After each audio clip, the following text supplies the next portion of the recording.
My name is Lisa. I had recently turned 40, but sometimes it felt like I was just beginning to understand life. I worked in marketing in a bustling city, which was a far cry from the small town where I grew up and where my past lay, including memories of my ex-husband, Max.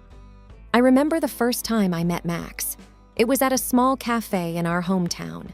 He had dark hair, a confident walk, and a smile that made me feel like I was the only one in the room. "Hi, I'm Max. You're Lisa, right?"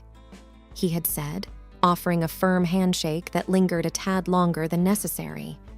"Yes, and you're—" I had pretended not to know him. It was a small town, after all. Everyone knew everyone. Max Harrison. I've seen you around. Wanted to come up and say hi." We chatted for a while. He was easy to talk to, and we found a lot in common. Within a few months, we were inseparable. Marriage followed, and then came our precious Emily. Emily was the light of our lives. She had my eyes and Max's stubbornness. She was the perfect blend of both of us. But as the years rolled on, it wasn't just Emily's traits that became evident. Max's need for control began to seep into our daily lives. Everything had to be just so, from the color of the curtains to the friends I hung out with. I felt boxed in, trapped. It wasn't love anymore. It was a cage. 10 years into our marriage, I had had enough. It was a painful decision, but I filed for divorce. Max didn't take it well. Neither did his mother, Clara. She had never liked me and made it evident with every chance she got. After the divorce, I moved to another city for a fresh start and a new job. Emily, being the teenage girl she was, chose to stay with Max. She didn't want to leave her school and friends behind. I understood her reasons, but it broke my heart to be away from her. We decided to connect every day on Skype. It wasn't the same as hugging her tight or braiding her hair, but it was something. One evening, after a particularly grueling day at work, I called Emily. The screen lit up, and there she was, her bright eyes shining, her hair pulled into a messy bun. "Hey, Mom," she greeted, her voice a welcome balm to my tired soul. "Hi, sweetie. How was school today?" "It was okay. Jenny and I are working on a project together." "Oh, and guess what? Brian said he might come to my birthday party." I smiled.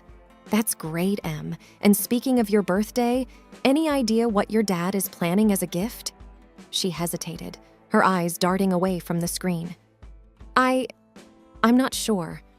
We haven't talked about it much." I felt a prickle of unease, but brushed it aside. Maybe she just wanted it to be a surprise. Little did I know, this was the beginning of a whirlwind of events that would change our lives forever. After our call, I couldn't shake the feeling that Emily was hiding something from me. She had always been open about her life, so her hesitance caught me off guard. As I got ready for bed, my mind raced with possibilities. Was she hiding a boyfriend? Was she struggling at school? The next morning, as I sipped my coffee, I decided to do a little digging.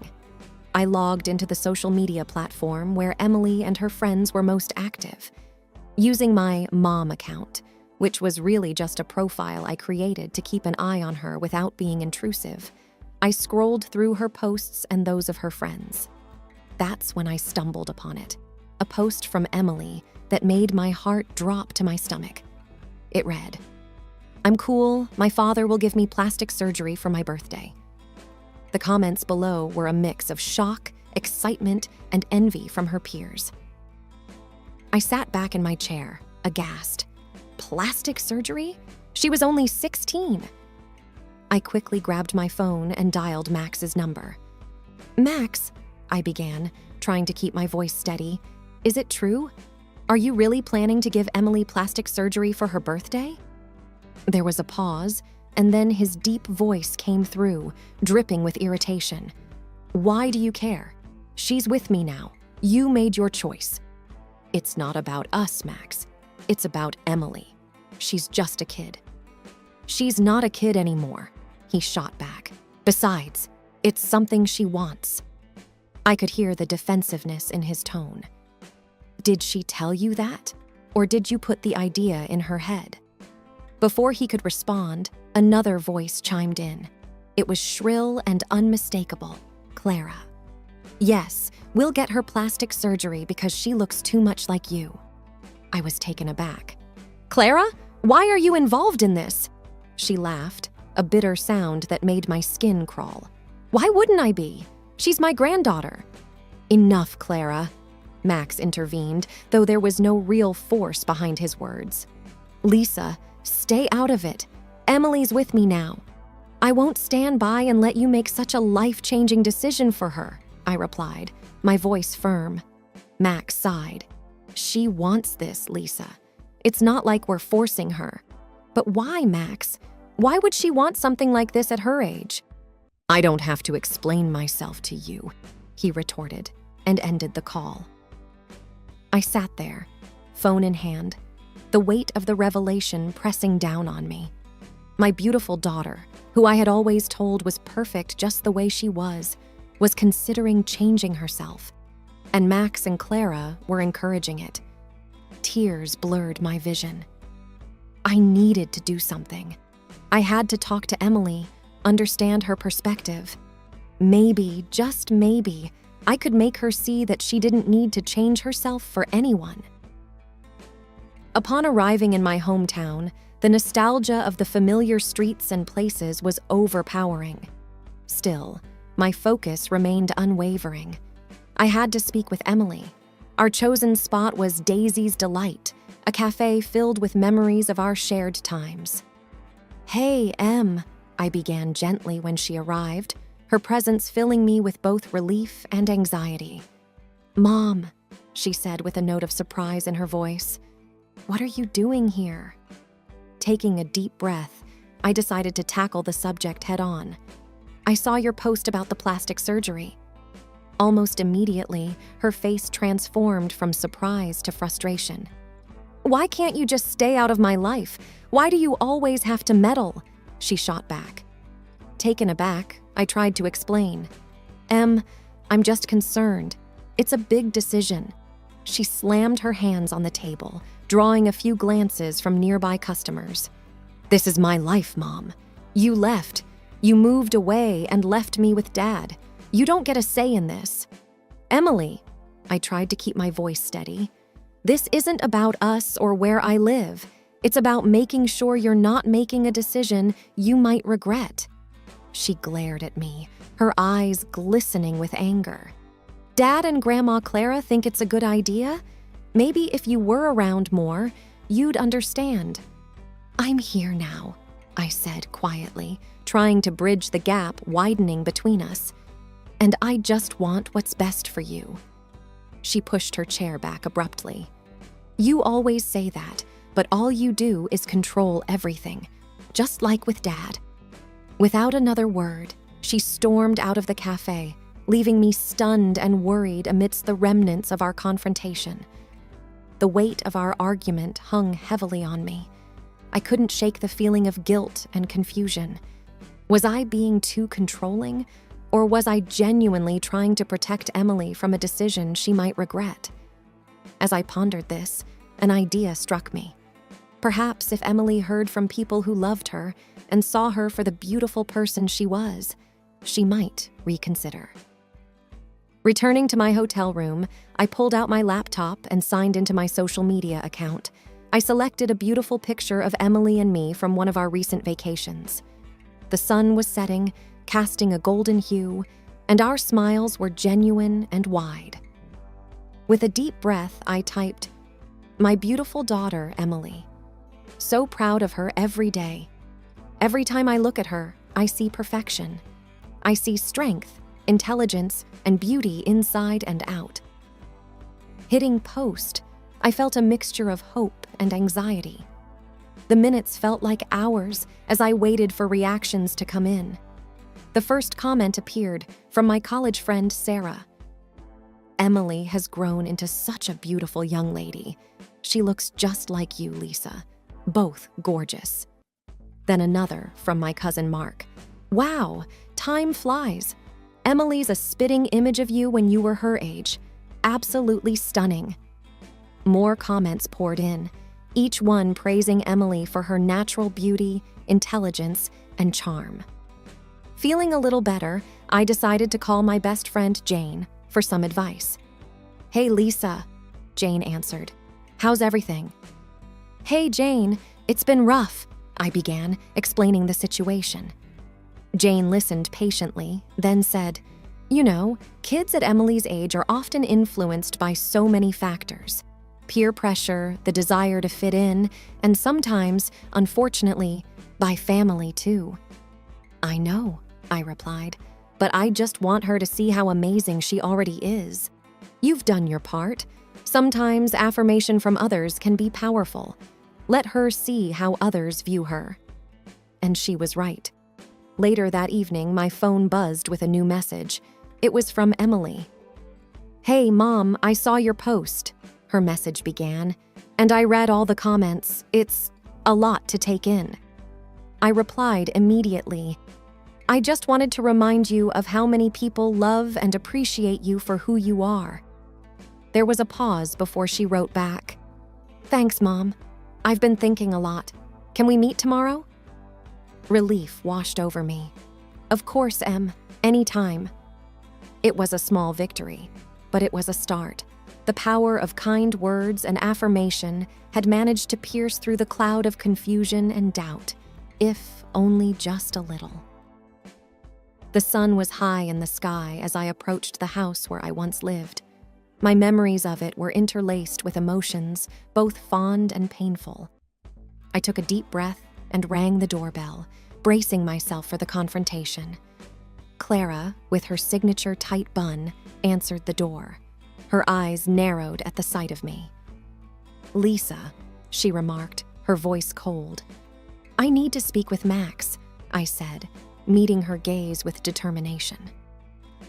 Before she could retort, Max's voice came from behind her.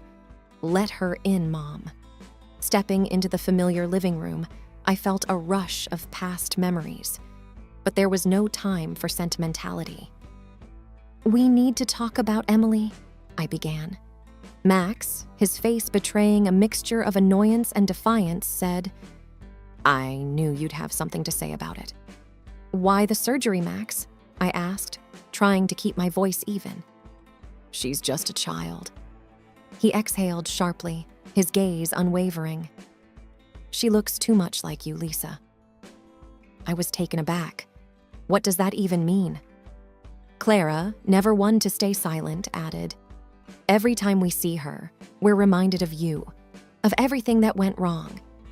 "I want her to be her own person, not your shadow," Max declared, his tone biting. "I don't care if this isn't what Emily wants. I want to forget. Every time I look at her, I see you, and it brings back all the bad memories." His words stung, but I wouldn't back down. "So you'd put Emily through a life-changing procedure just to erase your memories of me?" Before he could respond, a noise from the hallway caught our attention. Emily stood there, her face pale, having overheard our conversation. The room was heavy with a painful silence. Tears filled her eyes as she looked between the three of us, her voice barely above a whisper. "Is this why you want me to change, Dad? Because of Mom?" Max, for the first time, seemed lost for words. The reality of the situation and the weight of his daughter's pain evident on his face. The atmosphere in the room was thick with tension. Emily, her eyes red from the tears, stood there, a mix of hurt and anger on her face. All eyes were on her, waiting for her to speak. "Dad," she began, her voice trembling. "Is this what you think of me? Just a reflection of Mom?" Max looked flustered, clearly caught off guard. "Emily, it's not like that." "Then what is it like?" she retorted, her voice gaining strength. "You want to change me because you don't like what you see? Because I remind you of Mom?" Clara attempted to intervene. "Emily, it's for the best. You'll understand when you're older." I watched as my daughter squared her shoulders, facing her grandmother. "No, Grandma. I understand now. I understand that I'm just a pawn in this twisted game between you two and Mom." Feeling a need to step in, I said, "Em, this isn't your fault. None of this is. You shouldn't be dragged into our problems." Emily turned to face me. "But I am, Mom. I'm right in the middle of it." Max, seeming to find his voice, said, "Emily, I thought it would be a fresh start for us, away from the past." "At my expense?" Emily shot back, her eyes searching his for answers. "You're willing to change me, make me go through something so drastic, just so you can forget? Why can't you just accept me as I am?" Clara, looking more unsettled than I'd ever seen her, tried to speak. "We just thought it was for the best." "For whose best, Grandma? Yours or mine?" Emily's voice quivered, but her resolve was clear. I felt a mix of pride and heartache seeing my daughter stand up for herself, confronting the two people who were supposed to support and love her unconditionally. Emily took a deep breath. "I don't want to be someone's reminder or regret. I want to be Emily. That's who I am. And if you can't accept that, then maybe I don't belong here." She looked at me, her eyes pleading. "Mom, can we go?" I nodded, moving towards her. "Of course, sweetie." As we walked out of the house, leaving behind the shadows of the past, I felt a mix of emotions. There was pain and sorrow for the family ties that were fraying. But above all, there was pride. Pride in my daughter, who had taken a stand for herself, asserting her identity in the face of adversity. A few weeks after the confrontation, I received an official letter. Max was taking legal action, intending to gain full custody of Emily. My heart raced as I read the document. The thought of losing my daughter was unbearable. I immediately reached out to a lawyer, Jenna, who had been recommended to me by a friend. "Jenna, I won't let him take her. Not after everything," I asserted during our first meeting. Jenna looked over the papers, her expression thoughtful. "Don't worry, Lisa. The court will always consider Emily's wishes, especially given her age." The day of the hearing arrived faster than I had anticipated. The courtroom was cold and intimidating. Max sat on the other side, Clara by his side, shooting me venomous looks. The judge, a stern-looking woman with gray hair, called the session to order. "We are here to determine the custody of Emily Harrison. Both parties will present their cases." Max's lawyer, a tall man with slicked-back hair, began, "Your Honor, Mr. Harrison believes that it's in Emily's best interest to remain with him. He provides a stable environment and is fully capable of supporting her." Jenna stood up. "Your Honor, with all due respect, this case is not about financial support. It's about emotional and psychological well-being. Lisa has always been there for her daughter, even after moving away for work. The decision to alter Emily's appearance was made without her knowledge or consent, which has caused a rift between the child and her father." The judge nodded, making notes. "What does Emily have to say?" Emily, looking both nervous and determined, stood up. "Your Honor, I want to live with my mom. I love my dad, but I don't feel like he sees me for who I am. He's trying to change me, and I don't think that's right." Max interjected. "Your Honor, she's been influenced by Lisa. She doesn't know what's best for her." I couldn't hold back. "Max, this isn't about us. Stop making it about our past and focus on our daughter's future." The judge raised her hand, signaling for silence. "Enough. I've heard enough. Given Emily's age and her expressed wishes, and taking into account the circumstances presented, I believe it's in Emily's best interest to reside with her mother." A wave of relief washed over me. Max looked defeated, and for the first time, Clara was speechless. As we left the courtroom, Emily hugged me tightly. "Thank you, Mom, for everything." I kissed the top of her head. "Always, Em, always." The court had spoken, and justice had been served. But more importantly, my bond with Emily had emerged stronger, untouched by the bitterness of the past. The days following the court verdict were a whirlwind.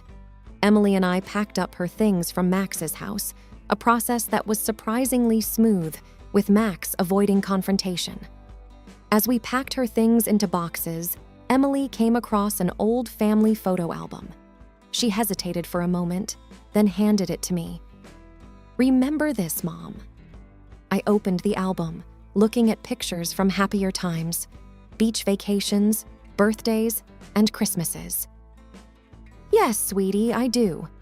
Memories, both good and bad, shape us." She nodded, her expression thoughtful. "Even though things have changed, these moments were still real, right?" I pulled her into a hug. "Absolutely. Every moment we've shared, every challenge we've faced, has brought us to where we are today." With her belongings packed, we headed to our new home.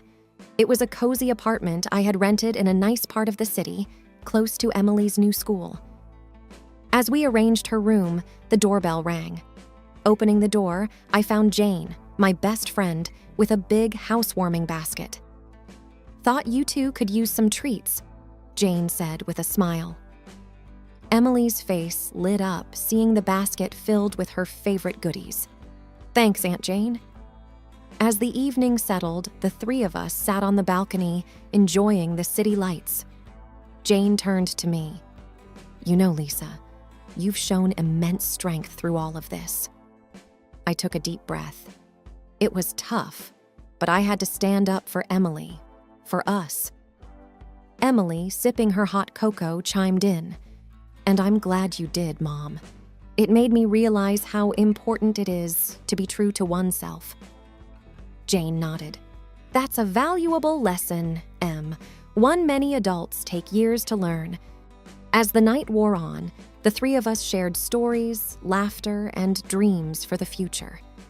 The weight of the past seemed to fade, replaced by the promise of new beginnings. In the days that followed, Emily and I settled into our new routine. She joined a local art club, channeling her feelings into beautiful paintings. I took up a new job and began rebuilding our life, one day at a time. One evening, as I prepared dinner, Emily walked into the kitchen, a thoughtful look on her face. "Mom, I've been thinking. Maybe someday, when things have cooled down, we can try to mend bridges with Dad. Not for the sake of the past, but for the future." I looked at her, admiring the maturity she displayed. "We'll see, Em. Time has a way of healing wounds. For now, let's focus on us, our dreams, and the adventures ahead." She smiled. "Deal." Life was by no means perfect, but it was ours. Together, Emily and I embarked on a journey of rediscovery, of healing, and of hope. The scars of the past remained, but they no longer defined us. We had each other, and in the end, that was all that mattered.